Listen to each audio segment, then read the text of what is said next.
Hi, friends. Welcome back to the channel. I'm Dale. Welcome to the table where we do tarot. And boy, I wonder what you've been feeling for the past couple of days because I just feel that when energy shifts, you feel it inside of yourself, but then it feels like it is you, or it feels like nothing is really changing inside of you other than your feelings. When uh, it's just so hard to discern, and discernment is one of the keys of being able to live each day with as little trauma as possible when it comes to how you're feeling inside. We're coming up on the let's see, Ethereal Bloom Tarot. Okay, this is by Carol Robayo. All right, and it's beautiful. I just got this one, and we're coming out with it on the Wheel of Fortune. And there's things that are turning. There's things that are turning in the environment, and it's hard to tell, like, are they turning in a good way or a bad way? Or, it's like the way this is what I mean about discernment. It's like you have to use your own discernment to realize when the wheel is turning in a cycle that is um, it's dropping your energy, it's dropping your frequency. And sometimes there's not a whole lot that you can do about it because it's coming through the energies that are just out there in this world. There's things that we can't see and yet they affect us. Five of Cups. It's like this Five of Cups is traditionally a sorrow card, but with this, yeah, it's like she's focused on this one cup and leaving the others behind. And that might be because she sees kind of like she's learning the discernment of seeing what her emotions are, where they come from, and what she can do to sort of, when it comes to the wheel of fortune, what she can do to turn that wheel faster out of uncomfortable spaces based on what she knows of the past. And that's what I've been trying to do for the past 2 days. And it's like sometimes, normally I would like blame it on PMS when I feel an overwhelming sense of like certain emotions that just feel heavy and like unable to be gotten out of. But I think what happens is that it's really the inner parent working towards like listening to what is needed, and then sort of the ego being in resistance to that thing. It's like this constant, I don't know. Let's just see what we got here at the bottom of the deck. I want to see. Okay. And then Two of Wands.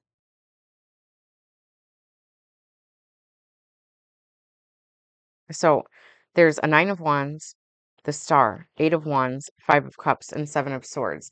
So is it really in this direction? I don't think so. This Nine of Wands here. Okay. Nine of Wands, the Star, Eight of Wands, Five of Cups, and the Seven of Swords. And what I'm feeling when it comes to all of this stuff is like this sense of that your wish upon a star is mixed up in all of these like different things. There's like the Nine of Wands. It's feeling like there's a potential for all this creativity, but there's like you don't know which one to take. Even here in the Two of Wands, where and the Wheel of Fortune is showing up again. It's like the future is uncertain, but she's holding on to both wands because she has hope. She has hope that she knows how the Wheel of Fortune works. There's a Knight of Cups underneath the Wheel of Fortune, and I believe that there is it looks a little bit like she feels like the Knight of Cups is turned away from her right now, or she's like looking out towards something. And the Ten of Swords was under that, but also the Queen of Cups. And it feels like the Wheel of Fortune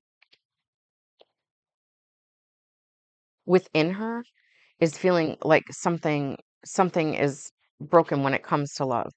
And that's because there's okay, so we have the Queen of Cups and the Strength underneath that. And it's like sometimes it's hard to look into the cup. And with a queen's like presence or energy. But it's like the faster that you can turn the wheel of fortune, the stuff that was coming above it. No, hang on. I think I just dropped the Ten of Swords card. Okay. Yeah, it was the Ten of Swords, and it fell on the ground. And I believe that's because that there is this feeling of wanting to get rid of that, of like you haven't been feeling this, where there's like sort of this agony. The Nine of Swords is really like this mental thoughts, agony that it keeps happening. But then the Ten of Swords is kind of like the death of that thing. And, we want to think that the Wheel of Fortune, we've turned it enough in our favor to where we don't have to go through these things anymore. But the point is that as the wheel turns, it gets easier to let go of the stuff that had happened before. It gets easier to not like send away your love because of like the feelings that you're feeling in a day. You're getting more discerning about this thing. And that's what it is. Like sometimes you are this Two of Wands, it feels to me like somebody's got a hand on two different worlds, right? And they're looking between it to figure out like when is the time, and the answer is the Wheel of Fortune. It's like the time is somewhat out of our control, but the feelings are within our control. It's like the Wish Upon a Star and the Eight of Wands. I feel like it's centered in the reading somewhat, and it's that there is messages coming in that your wish upon a star is surrounded in this feeling of a burden of the Nine of Wands and the Five of Cups and the Seven of Swords. And it's like this is kind of placing the blame on other things and systems and stuff like that, holding you back from being able to have the emotional heart space that you want. And that there's some truth in that, right? There's some truth in that because what can a compassionate person do when things don't feel great in the world? It's like if you're just going to I don't know, that's one of the tricky parts about being a human on this earth is that the goal is always to raise one's frequency and to find inner peace with whatever circumstances are around us. But it's like, but also, isn't that isn't that something of a spiritual version of like putting your head in the sand? And like that's something that I was saying in a previous reading, that we can't just do that. We can't pretend that these things aren't going on.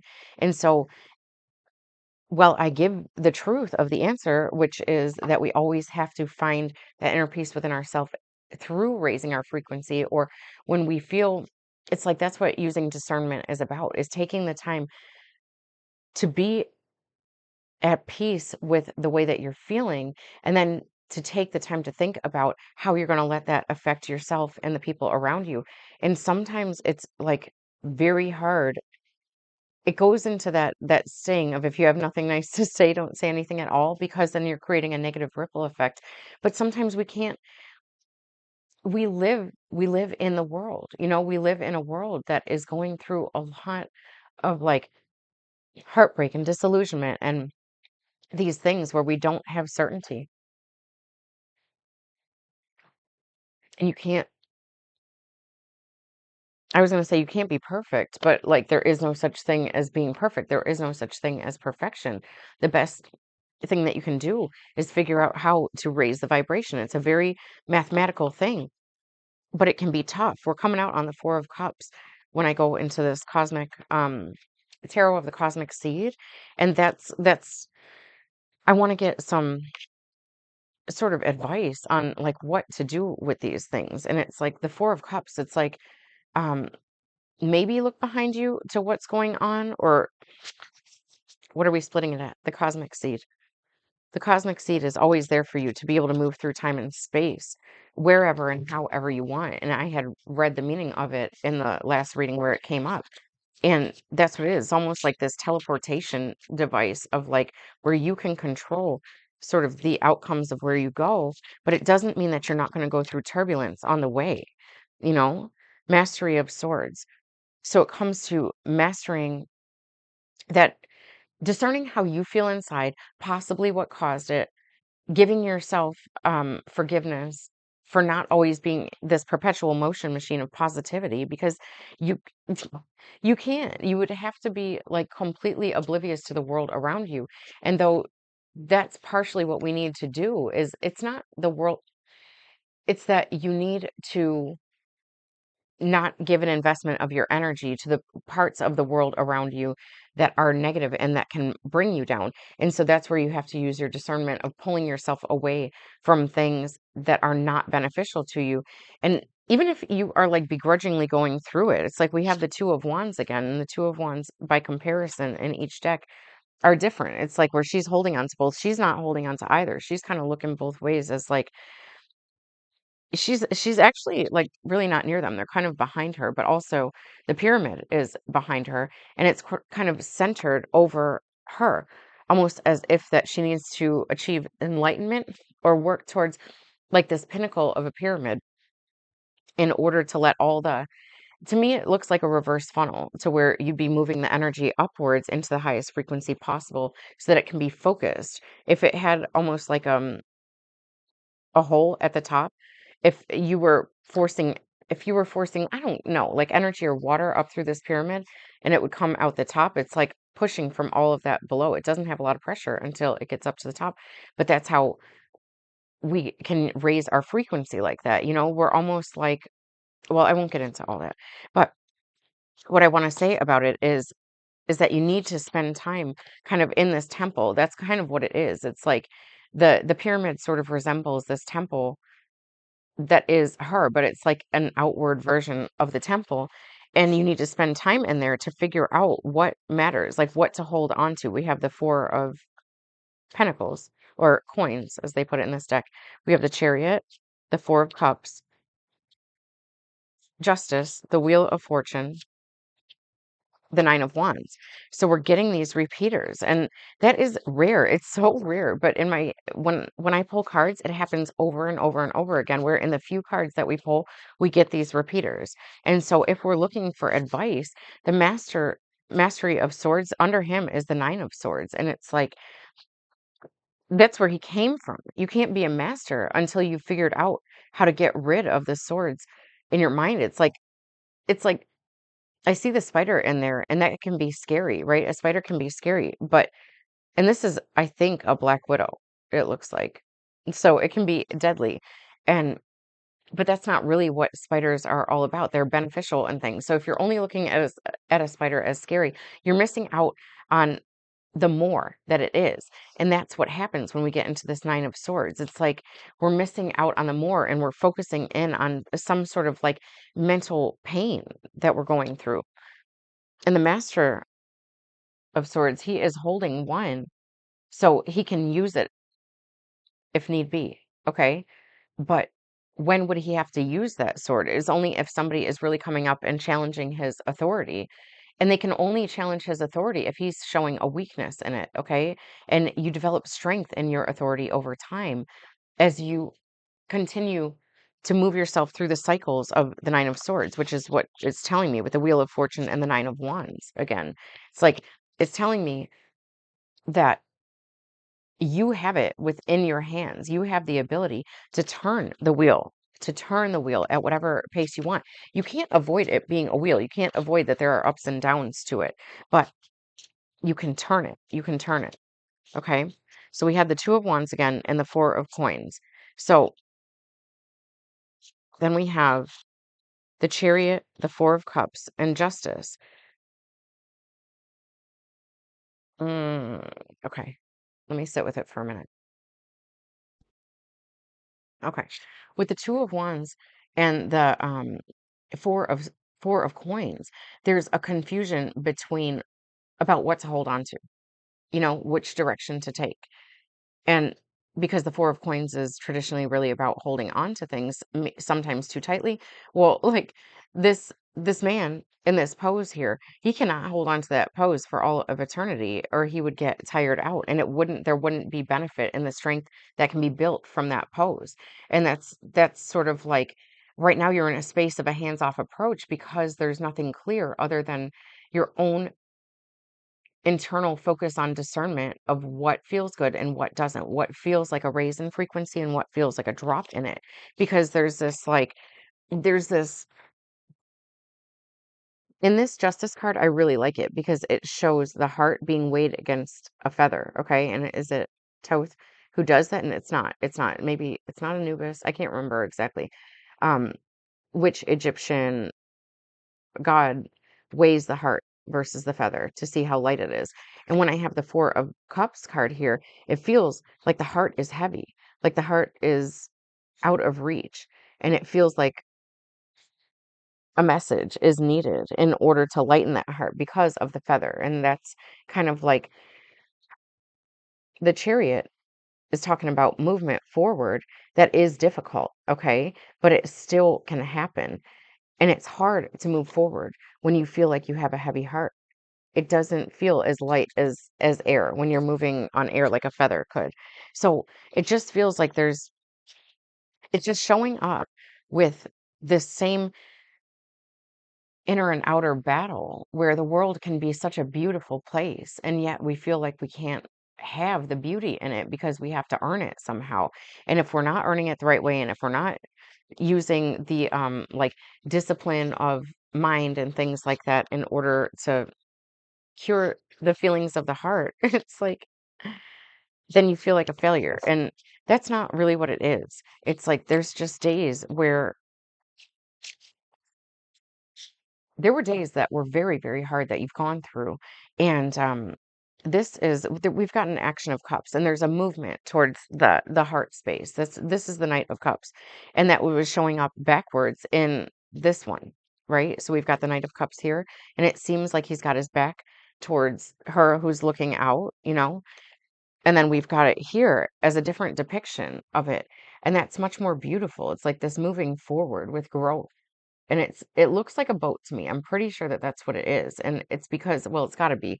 It's that when you move forward in the waters of your emotions, then it's forward progression, even if it is emotional for you. And that's what's most important. It's that you're going to go through rough waters when you're in a boat, no matter what. Like it's going to happen. There's going to be waves or there's going to be whatever. And it's like your insides are nothing more than that.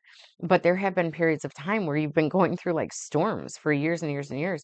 And then things that like come to a place where they're more calm and they're softer and you're receiving the beauty of what you want, or you just feel like you haven't had so much issues with keeping your frequency high. And then when something lowers it, it's like that reminder. And it just feels so like, oh my God, I forgot how like terrible this feels. I need to do things to move forward. But then you look back and say, oh, it's like because I have sort of faltered in the discipline that had brought me to all that beauty, then you start going into, you can't quick fix that. You can't quick fix that. All right. So be tender with yourself, be tender with others, and don't go overboard on the words and stuff. Sometimes when it comes to that mastery of swords that we were seeing, the mastery of swords isn't always about like saying the right thing. Sometimes it's about not saying anything at all. Okay. And just letting things fall where they may, and working on just feeling the positivity again, feeling the frequency rise, being willing to allow yourself to go into those spaces, but also not feel like a failure for having days where you feel like you can't get out of, I don't know, of just some unexplainable feelings. Yesterday it was like I felt like crying for no particular reason other than the reason where it just seemed like there was a heaviness, there was a hopelessness. And that's not fair to share with others, but sometimes it's just the feeling. And what are you going to do? Shame yourselves for having feelings that like just come to you? So just be gentle with yourself, okay? I love you. I'm saying this to you because I'm like going through it myself, right? And when I get into those yucky spaces of feelings, I'm like, man, my body, mind, and soul are deceiving me. It's like, or they're like, they feel like they're not on board for what's best in this world. And it's just hard. It's just hard to get out of. Let's get one card from the 101 messages to encourage and inspire. I'm just going to pull one from the deck. All right. He restores my soul. Psalms 23:3. I can do all things through him who give me strength. Philippians 4:13. And 4:13, I see that as 143, which is I love you. And that's the truth. It's like